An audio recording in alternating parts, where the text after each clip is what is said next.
So there's going to be a lot of things taken into consideration if and when we move between models.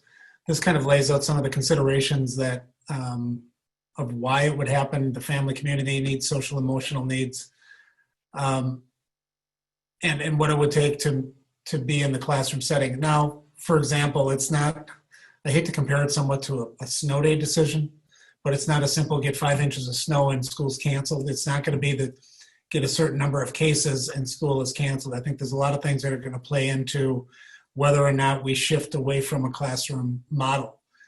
The environmental conditions within the area, what level we're at, where we sit within the overall picture of COVID in Wauwatosa and in Wisconsin and in Southeast Wisconsin. That's going to have an impact on that decision.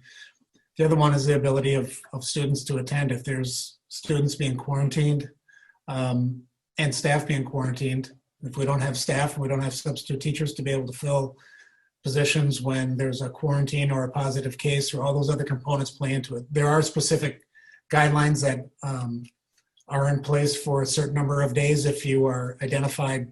I think we probably have seen that, and our health department has helped us with that. And we're Dr. Richard will talk a little bit about trying to challenge some of those a little bit and in the way that we can possibly advocate at the state level to get some changes. That when I look at this whole big picture, and when we talk about the umbrella in Wauwatosa, overseeing everything we do is equity.